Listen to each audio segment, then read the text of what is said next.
आज का हमारा विषय है राजस्थान में कालीबंगा सभ्यता। कालीबंगा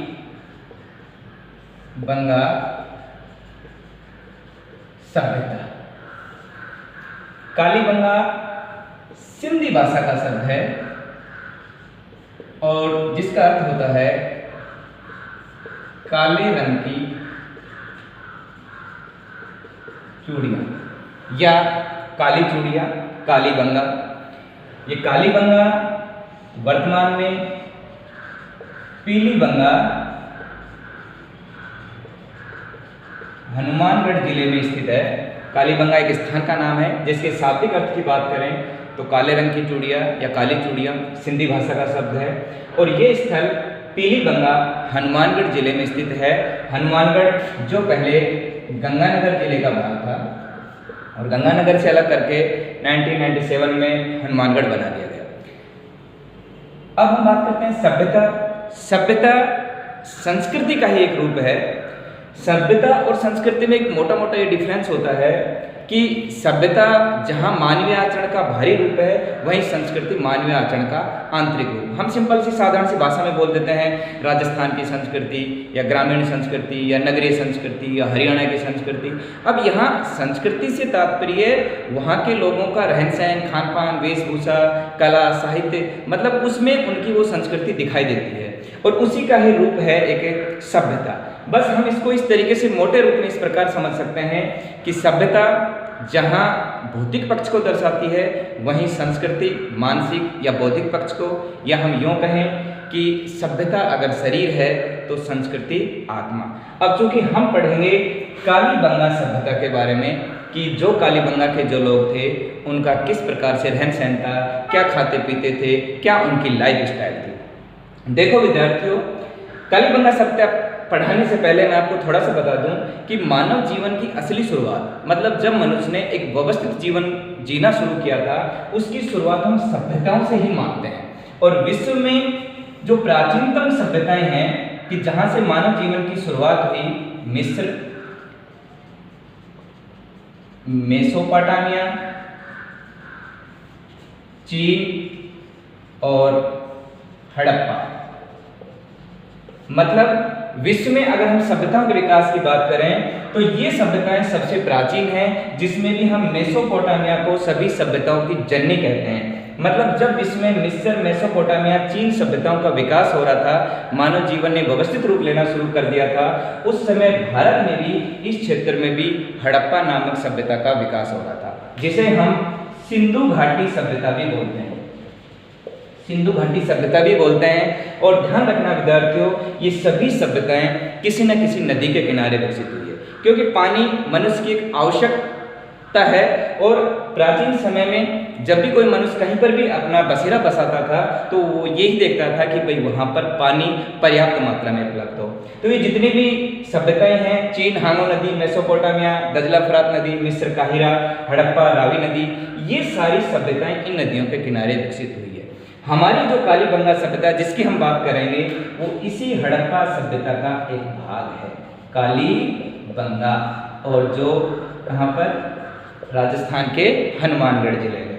मतलब हड़प्पा सभ्यता जिसका विस्तार क्षेत्र उत्तर में जम्मू से लेकर दक्षिण में महाराष्ट्र और पश्चिम में पाकिस्तान से लेकर पूर्व में यूपी में आलमगीरपुर तक, उसका राजस्थान में जो विस्तार क्षेत्र था वो था कालीबंगा। और इसका समय हम लगभग मानते हैं 2500 ईसा पूर्व से 1500 ईसा पूर्व। और हम उसी हड़प्पा के एक भाग कालीबंगा के रूप में अब अध्ययन करेंगे। कालीबंगा और पीलीबंगा ये हनुमानगढ़ में ही स्थित है। हम जैसे कहें काला पीला सब कहाँ, हनुमानगढ़ में। देखो मैंने आपको बताया कि सारी सभ्यताएं नदियों के किनारे विकसित हुई है, तो सीधी सी बात है कालीबंगा सभ्यता भी किस नदी के किनारे विकसित हुई है, घग्गर नदी के किनारे। राजस्थान में हनुमानगढ़ की कालीबंगा सभ्यता किस नदी के किनारे, घग्गर नदी। इस घग्गर नदी, हम इस नदी को सरस्वती नदी या द्रस्वती नदी या मृत नदी या लुप्त नदी या नट नदी, मतलब इन नामों से भी जानते हैं इस घग्गर नदी को। ये घग्गर नदी, जिसके बहाव क्षेत्र को हम नाली भी कहते हैं जब इसमें बाढ़ आती है, सरस्वती, द्रष्टसी, मृत, लुप्त नदी, ये सब इसी नदी के नाम हैं। और ये जो नदी है इसे लुप्त नदी इसलिए कहते हैं कि जो सरस्वती जो पहले बहती थी कभी इस क्षेत्र में, वर्तमान में नहीं है, मतलब इसका अस्तित्व नहीं है। बहुत पहले ये अपने नीचे वाले भाग में दब के रह गई और इसलिए हम इसे मृत नदी या लुप्त नदी के नाम से भी जानते हैं। इस नदी के किनारे इस कालीबंगा सभ्यता का विकास हुआ। इसकी समय की बात करें कि ये किस समय की बात है, हमने आपको बताया कि ये हड़प्पा सभ्यता का ही एक भाग है। तो हड़प्पा सभ्यता का मैंने आपको समय बताया 2500 से 1500 ईसा पूर्व, मोटा मोटा आइडिया। लेकिन कार्बन 14 पद्धति के आधार पर हम इसका समय 2300 ईसा पूर्व से 1700 ईसा पूर्व, C14 पद्धति के आधार पर, कार्बन 14 पद्धति मैंने पिछले वीडियो में आपको बताया था कि इसके आधार पर हम किसी भी वस्तु का या प्राचीन कालक्रम का निर्धारण कर सकते हैं कि कौन वस्तु कितनी प्राचीन है, और ये एक वैज्ञानिक विधि है। इसी कार्बन 14 पद्धति के आधार पर हम इस सभ्यता का समय निर्धारित करते हैं 2300 ईसा पूर्व से लेकर 1750 ईसा पूर्व। अब बात यह आती है कि इस कालीबंगा सभ्यता की सर्वप्रथम जानकारी किसने दी, मतलब हमें इस सभ्यता के बारे में किसने बताया। देखो, भारत में राजस्थान के बीकानेर में एक व्यक्ति रहे हैं एल.पी. टेसीटोरी, और जो इटली के रहने वाले थे। ध्यान रखना विद्यार्थियों, एल.पी. टेसीटोरी का राजस्थान में बहुत बड़ा योगदान है। जो बीकानेर का संग्रहालय है वो इन्हीं की देन है, एल.पी. टेसीटोरी की ही बीकानेर संग्रहालय, और इसी संग्रहालय के बाहर इनकी मूर्ति भी स्थित है। एल.पी. टेसीटोरी जो इटली के निवासी थे, राजस्थान में आए थे महाराजा गंगा सिंह के समय, और फिर यहाँ आने के बाद उनको राजस्थान की संस्कृति इतनी भाई कि वो यहीं के होकर रह गए। ये एक भाषाविद और एक पुरातत्वविद थे। इन्होंने सबसे पहले इस सभ्यता के बारे में जानकारी दी थी हल्की सी कि यहाँ पर कोई इस प्रकार की सभ्यता के अवशेष। लेकिन आपने राजस्थान के लोग इसकी बातों को क्या विश्वास करेंगे, यार ये तो बावड़ो है, इसको क्या पता है यार, यहाँ ऐसे ऐसे भी कोई ऐसा। अब हम सोच सकते हैं कि जहाँ हम अभी खड़े हैं प्रतापगढ़ में, उसके नीचे भी कोई किसी सभ्यता का अवशेष हो सकते हैं। विश्वास नहीं किया इसकी बात का। उसके बाद इसकी खोज करी अमलानंद घोष ने 1951 में। मतलब सबसे पहले कालीबंगा सभ्यता की जानकारी तो दी थी एल.पी. टेसीटोरी ने, जो राजस्थान के, भारत के नहीं, इटली के रहने वाले थे।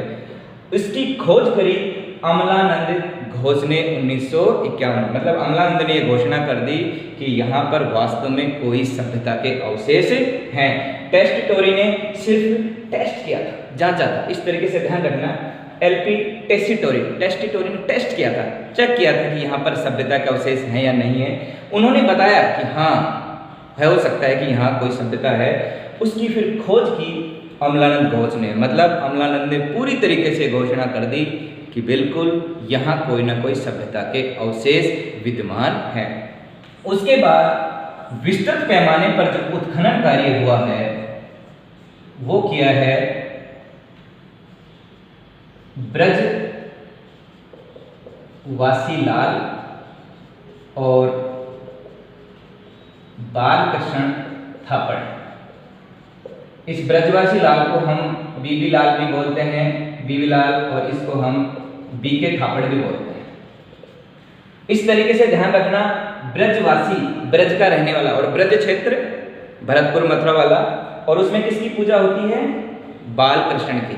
ध्यान रखना, ब्रजवासी, बालकृष्ण, इन दोनों ने 1961 से 1969, मतलब इसके ठीक 10 साल बाद ASI के माध्यम से, आर्कियोलॉजिकल सर्वे ऑफ इंडिया, पिछले वीडियो में मैंने बताया था इसके बारे में, आर्कियोलॉजिकल सर्वे ऑफ इंडिया, इसके माध्यम से ब्रजवासी-लाल, बीबी लाल या बीके थापड़, इनके नेतृत्व में यहाँ पर विस्तृत पैमाने पर उत्खनन कार्य किया जाता है।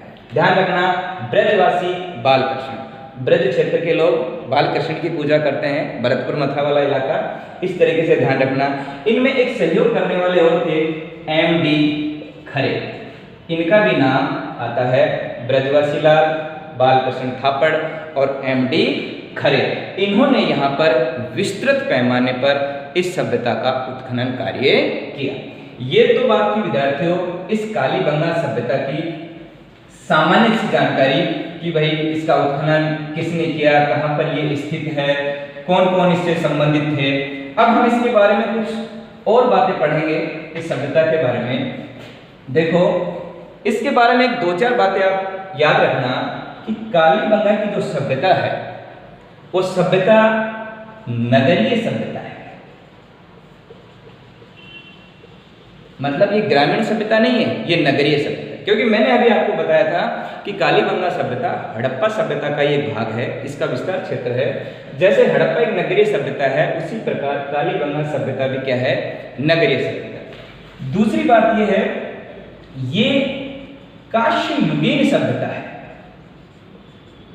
काश्ययुगीन सबसे पहले मनुष्य द्वारा जिस धातु को उपयोग में लिया गया वो तांबा, और उसके बाद तांबा और टिन को मिलकर बनता है कांसा। इस सभ्यता को हम कहते हैं काश्ययुगीन सभ्यता। इसके अलावा यहाँ से जो अवशेष हमें मिले हैं, हड़प्पा सभ्यता का समय मैंने आपको बताया 2500 से 1500 हड़प्पा सभ्यता का ही एक भाग है। लेकिन विद्यार्थियों इस स्थान से हमें हड़प्पा से पहले के भी कुछ अवशेष मिले हैं और इसलिए हम इस सभ्यता को प्राक हड़प्पन और हड़प्पा कालीन, मतलब यहाँ पर इन दोनों के अवशेष हमें मिले हैं। हड़प्पा के समय के तो है ही हैं, इसके अलावा प्राक हड़प्पन कालीन अवशेष भी मिले हैं। इसके अलावा ये जो सभ्यता है ये सभ्यता राजस्थान में आजादी के बाद खोजा गया पहला सभ्यता या पहला स्थान है। मतलब हड़प्पा और मोहनजोदड़ो जो स्थान थे 1921-22 में जिनकी खुदाई हुई थी, जब हमारा देश आज़ाद हुआ 1947 में, तो ये दोनों के दोनों स्थान पाकिस्तान में चले गए और हमारे पास कुछ नहीं बचा। उसके बाद जब भारत में आज़ादी के बाद 1947 के बाद 1951 में इस कालीबंगा की खोज हुई तो राजस्थान में खोजा जाने वाला प्रथम स्थल था आज़ादी के बाद। आज़ादी के बाद राजस्थान का, भारत की अगर बात करें तो था रोपड़ पंजाब में।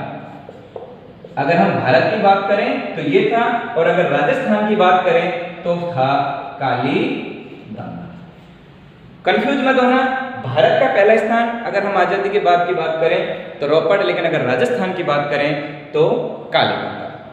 इसकी विशालता और क्षेत्रफल को लेकर इसे इस सभ्यता की, हड़प्पा सभ्यता की तीसरी राजधानी भी कहा है। किसको? कालीबंगा सभ्यता। और कहा किसने है? ये कंपटीशन में प्रश्न पूछा गया है स्टुअर्ट पिगट के द्वारा। स्टुअर्ट पिगट के द्वारा इसे कालीबंगा सभ्यता को, इस सभ्यता की, हड़प्पा सभ्यता की तीसरी राजधानी बोला गया है। और इस स्टुअर्ट पिगट का समर्थन किया है दशरथ शर्मा द्वारा। दशरथ शर्मा द्वारा। तो ध्यान रखना विद्यार्थियों, स्टुअर्ट पिगट ने कहा और इसका समर्थन किया दशरथ शर्मा ने। कंपटीशन में या तो स्टुअर्ट पिगट ऑप्शन में आएगा या दशरथ शर्मा ऑप्शन में आएगा, दोनों नहीं आएंगे। सबसे पहले इन्होंने कहा था, उसके बाद समर्थन दशरथ शर्मा द्वारा किया गया। बहुत सारी किताबों में तीसरी राजधानी दशरथ शर्मा ही लिखा हुआ है कि दशरथ शर्मा के द्वारा ही इसे तीसरी राजधानी कहा गया था। ये तो बात हुई विद्यार्थियों कालीबंगा की कुछ विशेष जानकारियाँ। अब हम उनके बारे में पढ़ेंगे जो कंपटीशन की दृष्टि से बहुत इंपॉर्टेंट हैं और जो कंपटीशन में जिनसे संबंधित प्रश्न पूछे जाते हैं। मतलब वहाँ से कौन कौन सी चीज़ें प्राप्त हुई हैं जिनके आधार पर हम उनके जीवन का निर्धारण करते हैं, वो सब चीज़ें हम इसमें पढ़ेंगे। देखो मैंने आपको बताया कि कालीबंगा सभ्यता एक नगरीय सभ्यता है, तो सबसे पहले हम इसके नगरीय जीवन के बारे में पढ़ेंगे कि हड़प्पा इस कालीबंगा सभ्यता का नगरीय जीवन कैसा था। देखो ये जो क्षेत्र है, ये वाला हनुमानगढ़, यहां पर कालीबंगा सभ्यता से हमें दो टीले मिले हैं। ये क्या मिले हैं? टीले। टीला, ढेर, कोई भी मतलब इस तरीके का खंडर, ये दो टीले मिले हैं हमें। और ये टीले किस प्रकार से बने हुए हैं? एक टीला तो है इस प्रकार से और एक टीला बना हुआ है इस प्रकार से। मतलब एक ये टीला है और एक ये टीला है।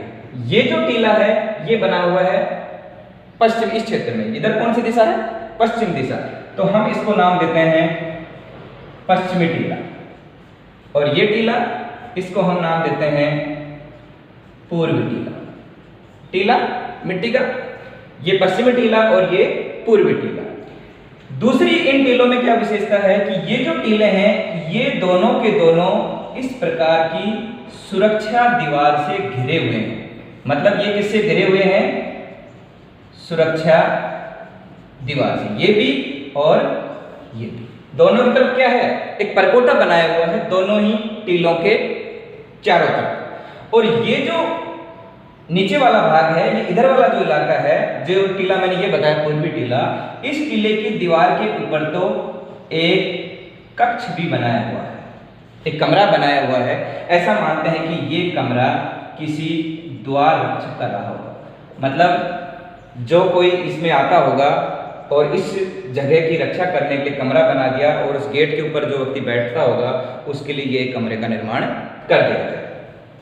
ये जो टीला है ये ऊंचा है, मतलब ऊंचाई में ऊंचा है, लेकिन इसका जो फैलाव है वो कम है। ऊंचा आपको दिखाई दे रहा है, ऊंचा, और फैलाव इसका कम है। लेकिन ये जो टीला है ये ऊंचा इतना नहीं है, ये निम्न है, नीचा है, लेकिन इसका फैलाव जो है वो ज्यादा है। मतलब यूं फैल रहा है और ये ऊंचाई में ज्यादा है। ये जो टीला है इसको हम बोलते हैं गढ़ी क्षेत्र, ऊंचे वाले गढ़ किला, गढ़ी क्षेत्र। और ये जो है इसको हम बोलते हैं नगर क्षेत्र। ये गढ़ी क्षेत्र और ये नगर क्षेत्र। अब इससे हमें क्या अंदाजा लगता है कि ये जो गढ़ी क्षेत्र है इसमें कोई राजा निवास करता होगा, और जो ये नगर क्षेत्र है इसमें क्या निवास करती होगी? जनता। ये पश्चिमी टीला, ये पूर्वी टीला, दोनों टीलों के दोनों तरफ सुरक्षा दीवार परकोटे से घिरे हुए हैं। ये गढ़ी क्षेत्र, ये नगर क्षेत्र, इसमें जनता निवास करती है, इसमें राजा निवास करता है। अब देखो विद्यार्थियों, ये जो टीला है इसको भी हम दो भागों में बांटते हैं। ये है उत्तरी क्षेत्र और ये है दक्षिणी क्षेत्र। ये उत्तरी क्षेत्र और ये दक्षिणी क्षेत्र। ये जो दक्षिणी क्षेत्र है इसी दक्षिणी क्षेत्र से हमें 5 चरण मिले हैं। 1 2 3 4 5। हमें यहां से 5 सांस्कृतिक चरण मिले हैं। कौन से वाले क्षेत्र से? दक्षिणी क्षेत्र से। जिनमें शुरुआत वाले जो क्षेत्र हैं उनको हम बोलते हैं, वो जो समय के हैं वो हैं प्राक हड़प्पा से पहले के, प्राक हड़प्पा कालीन। लेकिन जो ऊपर के 3 चरण हैं वो हैं हड़प्पा काल। और इस प्रकार इस दक्षिणी क्षेत्र में जो पश्चिमी टीला है उसके दक्षिणी क्षेत्र में ये 5 चरण हमें दिखाई देते हैं। कहां से? इस दक्षिणी वाले। और ये जो उत्तरी क्षेत्र है इसको हम सीटाडेल भी बोलते हैं। उत्तरी क्षेत्र को सीटाडेल भी बोलते हैं। आप कंफ्यूज मत हो जाना देखे कि सर ऐसे तो टीले 3 हो गए। टीले 2 ही हैं, एक है नगर टीला, एक है दुर्ग टीला। लेकिन इस टीले में ये उत्तरी भाग और दक्षिणी भाग में प्राक हड़प्पन के अवशेष मिलते हैं। और ऐसा माना जाता है कि प्राक हड़प्पन या इस सभ्यता के अवशेषों पर ही ऊपर नगर, ये दुर्ग क्षेत्र का निर्माण हुआ और इसके बगल में नगर क्षेत्र का विकास किया गया। मतलब जो प्राक हड़प्पन के निवासी थे उनके भगन अवशेषों पर ही ये ऊपरी क्षेत्र और बगल वाला नगर क्षेत्र इसका विकास हुआ। अब देखो इसके अलावा ये जो दक्षिणी क्षेत्र है यहां से हमें इस स्थान पर छोटे छोटे इस प्रकार के चबूतरे बने हुए मिले। हमें टोटल चबूतरे वहां से 5 मिले। किससे? इसी दक्षिणी क्षेत्र। कंपटीशन में इसी प्रकार के प्रश्न पूछे जाते हैं कि हमें ये जो प्राक हड़प्पा कालीन के अवशेष उत्तरी भाग से मिले हैं, दक्षिणी भाग से, या नगर क्षेत्र से, या इनमें से कोई नहीं। इस क्षेत्र से, इसी दक्षिणी क्षेत्र से हमें 5 चबूतरे आयताकार रूप से ये 5 चबूतरे बने हुए हैं। और इन चबूतरों पर कच्ची मिट्टी के हैं, सीढ़ियां लगी हुई हैं। इन्हीं चबूतरों में से एक चबूतरे पर 7 ऐसे छोटी छोटी यूं इस प्रकार से हवन कुंड बने हुए हैं या अग्नि वेदिकाएं बनाई हुई है। अग्नि वेदिकाएं जो हम घरों में हवन वगैरह करते हैं तो वो बनाते हैं ईंट के लगाए कुछ इस प्रकार की चौकोर सी, वो एक चबूतरे पर बनी हुई है। और उन चबूतरों से हमें ये एहसास होता है, ये जो बने हुए हैं कच्ची मिट्टी के और जो ये हवन कुंड बने हुए हैं, इससे हमें ये पता चलता है कि इन हवन कुंड में या इनकी धार्मिक आस्था इनमें थी।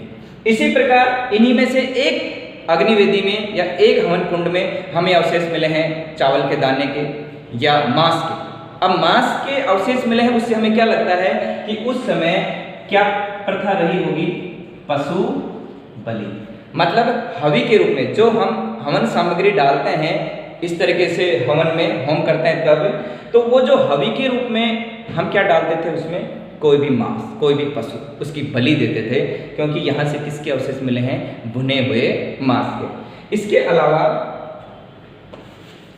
ये जो क्षेत्र है ये वाला, इधर हमें यहाँ पर इस प्रकार से कुछ भवन बने हुए हैं, ये कुछ इस प्रकार के मकान बने हुए हैं। तो ऐसा लगता है कि ये जो मकान है ये रहे होंगे पुरोहित आवास।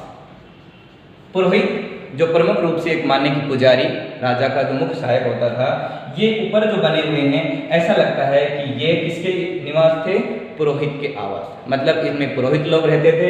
यहाँ पर इस प्रकार से कुछ बाथरूम भी बने हुए हैं, बड़े बड़े स्नानागार बाथरूम बनाए हुए हैं। तब ऐसा माना जाता है कि इनका जो महत्व है वो धार्मिक रहा होगा, पशु बलि रही होगी, क्रियाकांडों का महत्व रहा होगा। अग्नि वेदिकाओं के हमें प्रमाण मिलते हैं, कितनी अग्नि वेदिकाएं, 7, और ये 5 चबूतरे वहाँ पर बने हुए हैं। इन्हीं में से एक अग्नि वेदिका में हमें कुछ अवशेष इस प्रकार के मिलते हैं कि उससे हम ये अंदाजा लगाते हैं कि यहाँ पर क्या रही होगी, पशु बलि।